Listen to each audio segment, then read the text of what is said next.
আসসালামু আলাইকুম। গত লেকচার ভিডিওতে আমরা কন্ডিশনাল কন্ট্রোল স্টেটমেন্ট সম্পর্কে জেনেছিলাম। আজকে আমরা জানব লুপ কন্ট্রোল স্টেটমেন্ট সম্পর্কে, অর্থাৎ লুপ ব্যবহার করে আমরা কিভাবে প্রোগ্রামের ফ্লোকে কন্ট্রোল করতে পারি সেটা সম্পর্কে। লুপ কন্ট্রোল স্টেটমেন্টের জন্য আমাদের তিন ধরনের লুপ ব্যবহার করা হয়: ফর লুপ, হোয়াইল লুপ এবং ডু হোয়াইল লুপ। এবং তার সাথে একটা স্পেশাল কেস হচ্ছে ফর ইন লুপ। তো এক এক করে আমরা সবগুলো লুপ সম্পর্কে দেখব। First of all, for loop, যেটি সব থেকে বেশি ব্যবহৃত হয়। তো ফর লুপের জন্য আমাদেরকে লিখতে হয় ফর, ডিরেক্ট ফর লিখতে হয়। এবার ফর লুপের ভিতরে তিনটা জিনিস আছে, একটা হচ্ছে ইনিশিয়ালাইজেশন, এরপরে কন্ডিশন, এরপর হচ্ছে ইনক্রিমেন্ট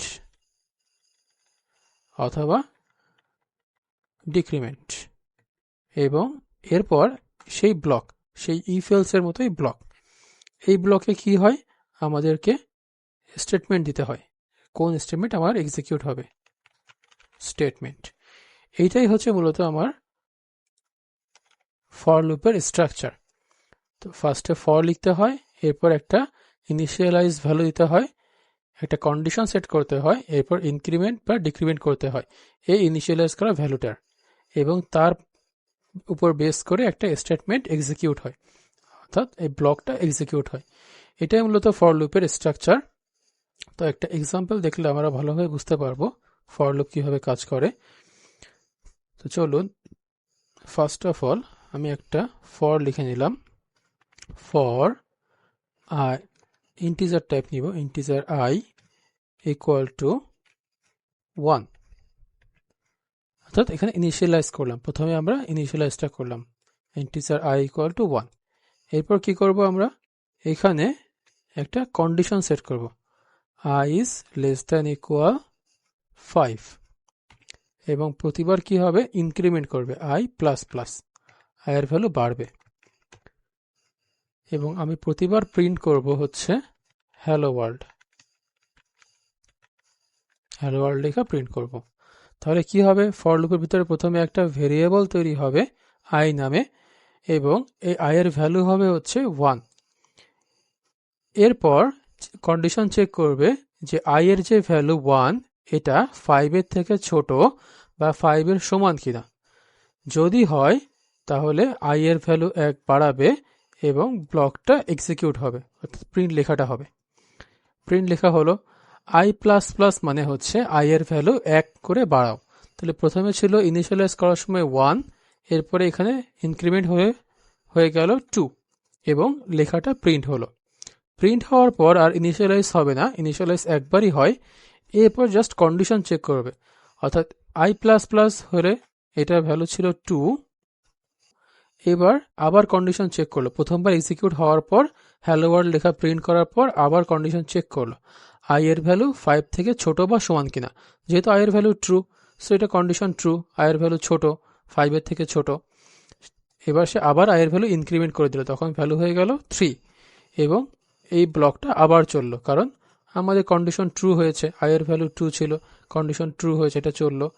পরবর্তীতে আবার চেক করলো আই এর ভ্যালু 3 এখন, এবং 3 হওয়ার ফলে 3 5 এর থেকে ছোট, এর ফলে কন্ডিশন ট্রু হলো, এবং আই এর ভ্যালু আরও 1 ইনক্রিমেন্ট করে 4 হয়ে গেল, এবং কন্ডিশনটা এক্সিকিউট হলো। এরপর এখানে দেখলো যে আই এর ভ্যালু 5 এর সমান কিনা, আই এর ভ্যালু এখন 4, যা 5 এর থেকে ছোট, যার ফলে আবার কন্ডিশন ট্রু হলো, এবং আই এর ভ্যালু ইনক্রিমেন্ট হলো একবার, তাহলে এখানে ভ্যালু হয়ে গেল 5, এবং হ্যালো ওয়ার্ল্ড লেখা আবার প্রিন্ট করলো। কন্ডিশন যতবার ট্রু হবে ততবার লেখাটা প্রিন্ট হতে থাকবে। এবার আসলো আই এর ভ্যালু 5, এবং দেখলো যে এবার ছোট নাই, কিন্তু আই এর ভ্যালু 5 এর সমান, সমান হওয়াতে এইটা আবার ইনক্রিমেন্ট করে হয়ে গেল 6, আই এর ভ্যালু এখন 6, এবং যেহেতু কন্ডিশন ট্রু হলো আই এর ভ্যালু 5 এর সমান, তখন এই ব্লকটা আবার এক্সিকিউট হলো, এবং এইবার আই এর ভ্যালু চেক করে দেখলো 6। এখন 6 তো 5 থেকে ছোটও না, 5 এর সমানও না, কন্ডিশন ব্রেক হলো, কন্ডিশন ফলস হলো, কন্ডিশন ব্রেক হয়ে গেল, এবং এই ফর লুপটা চলা স্টপ হয়ে গেল। তাহলে আমাকে কি হলো, 5 বার হ্যালো ওয়ার্ল্ড লেখা প্রিন্ট করে দিল, এই যে হ্যালো ওয়ার্ল্ড 3 বার, 4 বার, 5 বার, 5 বার হ্যালো ওয়ার্ল্ড লেখা প্রিন্ট করে দিল। এখানে আমি আরো একটা কাজ করতে পারি, হ্যালো ওয়ার্ল্ড লেখার আগে প্রতিবার আমি আই লেখাটাকে প্রিন্ট করতে পারি। তাহলে ডলার সাইন দিয়ে আই লিখতে হবে, তাহলে এটা প্রতিবার আমাকে প্রিন্ট করে দেখাবে। এই যে 1 হ্যালো ওয়ার্ল্ড 2 3 4 5, কারণ আই এর ভ্যালু প্রতিবার ইনক্রিমেন্ট হচ্ছে, সেই ইনক্রিমেন্ট ভ্যালুটাই আমাকে এখানে শো করতেছে। এইভাবে মূলত ফর লুপ কাজ করে। এর পরবর্তীতে আমরা দেখব হচ্ছে হোয়াইল লুপ। তো হোয়াইল লুপও ফর লুপের মতোই কাজ করে, বাট সিনট্যাক্সটা একটু চেঞ্জ। এবার আমরা হোয়াইল লুপের স্ট্রাকচার দেখব। ভ্যালুটা প্রথমে ইনিশিয়ালাইজ করতে হবে, তারপর কন্ডিশন দিয়ে এই ইনিশিয়ালাইজ করা ভ্যালুটাকে চেক করতে হবে। যদি ট্রু হয় তাহলে হোয়াইলের ব্লকটা চলবে এবং এখানেই ভ্যালুটাকে ইনক্রিমেন্ট বা ডিক্রিমেন্ট করবে। সেই ফর লুপের যে সিনট্যাক্সে তিনটা প্যারামিটার দরকার ছিল, ইনিশিয়ালাইজ, কন্ডিশন আর ইনক্রিমেন্ট ডিক্রিমেন্ট, এখানেও সেটা আছে, শুধুমাত্র স্ট্রাকচার চেঞ্জ হয়েছে। তো কোডটা আমরা লিখে দেখি এটা কেমন আসে। তো ফার্স্টে আমরা কি করব, ইনিশিয়ালাইজ করব, তারপর কন্ডিশন চেক করব হোয়াইলের ভিতরে, তারপর একটা ব্লক অফ কোডের ভিতরে আমরা স্টেটমেন্ট দিব, সাথে আমরা ইনক্রিমেন্ট বা ডিক্রিমেন্ট করব। ইন্টিজার i ইকুয়াল টু 1, এটা আমরা ইনিশিয়ালাইজ করলাম। এবার কি করব, হোয়াইলের ভিতরে কন্ডিশন দিব। কি কন্ডিশন দিব, যতক্ষণ না i এর ভ্যালু লেস দ্যান আর ইকুয়াল 5 হচ্ছে ততক্ষণ এই কন্ডিশন চলবে। এবং কি হবে, এখানে প্রিন্ট করবে i এর ভ্যালু, সিম্পল, খুবই সিম্পল। এবং ইনক্রিমেন্ট হবে, কি ইনক্রিমেন্ট হবে, i এর ভ্যালুটা আমরা ইনক্রিমেন্ট করব। তাহলে ফার্স্ট ইনিশিয়ালাইজ করে দিচ্ছি একবার, i এর ভ্যালু ইকুয়াল টু 1। এবার চেক করতেছি i 5 থেকে ছোট কিনা, সেই আগের মতোই হোয়াইলের ভেতরে। তাহলে i এর ভ্যালু যেহেতু 1, তাহলে 1 5 এর থেকে ছোট, ব্লক কাজ করবে, ট্রু হয়েছে, প্রিন্ট করবে ভ্যালুটা এবং i এর ভ্যালু 1 বাড়াই দিবে। দেখুন এই যে 1 2 3 4 5, 5টা সংখ্যায় প্রিন্ট করে দেখাচ্ছে। যদি এখানে i এর পরিবর্তে আমি সেই আগের মতো হ্যালো ওয়ার্ল্ড লিখে দিতাম, তাহলে 5 বার হ্যালো ওয়ার্ল্ড লেখাটা আসতো। এই যে এইভাবে মূলত হোয়াইল লুপ কাজ করে। ফার্স্ট ইনিশিয়ালাইজ করতে হবে একবার, এরপর হোয়াইল কিওয়ার্ড ইউজ করতে হবে, এর ভিতরে কন্ডিশন দিতে হবে এবং বডির ভিতরে আমরা এটাকে ইনক্রিমেন্ট করাবো বা ডিক্রিমেন্ট করালেও করতে পারি, সেটা আমরা কন্ডিশনের উপর ডিপেন্ড করবে আমরা কি করাতে যাচ্ছি। এরপর দেখবো আমরা do while loop. Do while লুপের ক্ষেত্রেও ফার্স্টে আমাদেরকে ভ্যালু ইনিশিয়ালাইজ করতে হয়, এরপর আমি লিখবো ডু, সিম্পলি লিখবো ডু। ডুর ভিতরে আমি কি করব, আমার সেই স্টেটমেন্ট দিয়ে দিব কি করতে যাচ্ছি। আমি আবারও i এর ভ্যালু প্রিন্ট করব এখানে। এবার সিনট্যাক্স একটু ভিন্ন, i প্লাস প্লাস করে দিলাম। এরপর এই যে ডু এর যে ব্লক, ডু এর ব্লকের বাইরে এসে আমি লিখব হোয়াইল, কারণ আমাদের এই স্টেটমেন্টের নাম ছিল ডু হোয়াইল, ডু হোয়াইল। তাহলে ফার্স্টে ডু আসবে, কি করতে হবে সেটা আমাদের স্টেটমেন্টের ব্র্যাকেটে, সেকেন্ড ব্র্যাকেটে লিখতে হবে। এরপর লিখবে হোয়াইল, হোয়াইলে কি আসবে, condition i is less than equal 5, just একটু স্ট্রাকচার ভিন্ন। তাহলে ফার্স্ট আমরা ইনিশিয়ালাইজ করলাম, এরপর আমরা স্টেটমেন্ট বা বডি লিখলাম, এরপর আমরা কন্ডিশন চেক করলাম এবং বডির ভিতরে আমরা ইনক্রিমেন্ট করে দিলাম। তাহলে যদি এটাকে রান দেই তাহলে দেখুন সেই 1 2 3 4 5 লেখা আসছে। কেন, প্রথমে i এর ভ্যালু 1 ইনিশিয়ালাইজ করে দিল, এরপর এখানে ডুক দিয়ে আগে প্রিন্ট করলো, i এর ভ্যালু প্রিন্ট করলো এবং i এর ভ্যালু 1 ইনক্রিমেন্ট করে দিল। তাহলে i এর ভ্যালু হয়ে গেল এখন 2।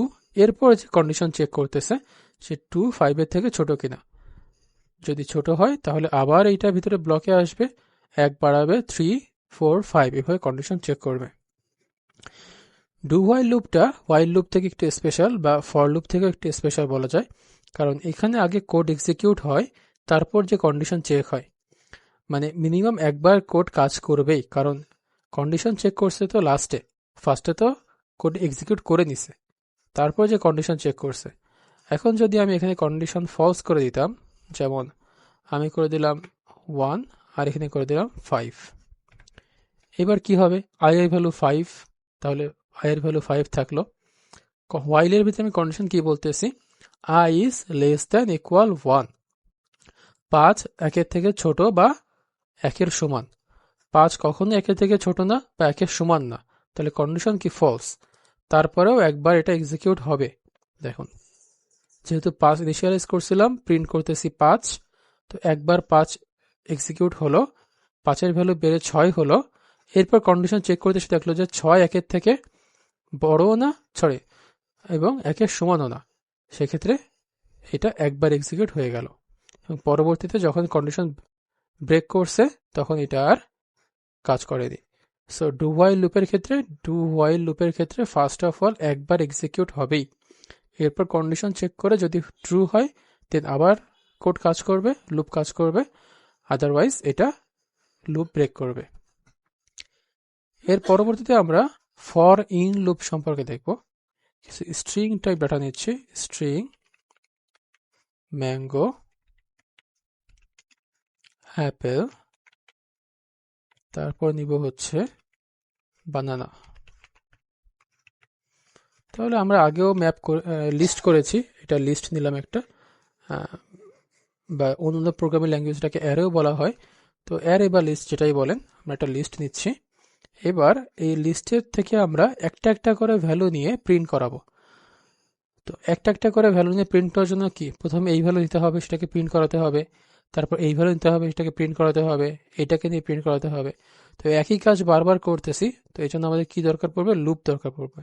কোন loop? For in loop. For in লুপের ক্ষেত্রে আমরা এভাবে কোনো লিস্ট বা সেট বা ম্যাপ থেকে কোনো ডাটা নিয়ে বারবার প্রিন্ট করতে পারি। সো ফার্স্টে সেই ফর আসলো, এরপর নিব var, একটা নাম দিব। তো নাম দিতে পারি ভ্যালু ইন ফ্রুটস, অর্থাৎ ফ্রুটস নামে যে ভেরিয়েবল আছে সেখান থেকে একটা একটা করে ভ্যালু নাও আর এই ভ্যালু নামে এর ভিতরে রেখে দাও। এরপর কি করতে হবে, আমাদের সেই স্টেটমেন্ট তৈরি করতে হবে। তো স্টেটমেন্ট কি দিব, আমি ভ্যালুটাকে প্রিন্ট করে দিব। কোড রান দিই, দেখেন ম্যাঙ্গো অ্যাপেল বানানা তিনবারে আমাকে আউটপুট দিচ্ছে। তাহলে ফার্স্ট অফ অল কি করতেছি, আমি ফ্রুট নামে একটা লিস্ট তৈরি করতেছি। এই লিস্ট থেকে আমি একটা একটা করে ভ্যালু নিচ্ছি আর ভ্যালু নামে একটা ভেরিয়েবলের ভিতরে সেটাকে স্টোর করতেছি। এই ফ্রুটসের যে ভেরিয়েবলটা আছে সেই ভেরিয়েবল থেকে একটা একটা করে ভ্যালু নিয়ে আমি ভ্যালুর ভিতরে স্টোর করতেছি এবং পরবর্তীতে ভ্যালুটাকে প্রিন্ট করে দিচ্ছি। ফ্রুটসের যত সময় আমি ভ্যালু পাবো তত সময় একটা একটা করে নিব, ভ্যালুতে রাখবো এবং ভ্যালুটাকে প্রিন্ট করব। এভাবে মূলত ফর ইন লুপ কাজ করে থাকে। তো আজকে আমরা for loop, while loop, do while loop এবং ফর ইন লুপ সম্পর্কে জানলাম। ধন্যবাদ, দেখা হবে পরবর্তী কোনো ভিডিওতে।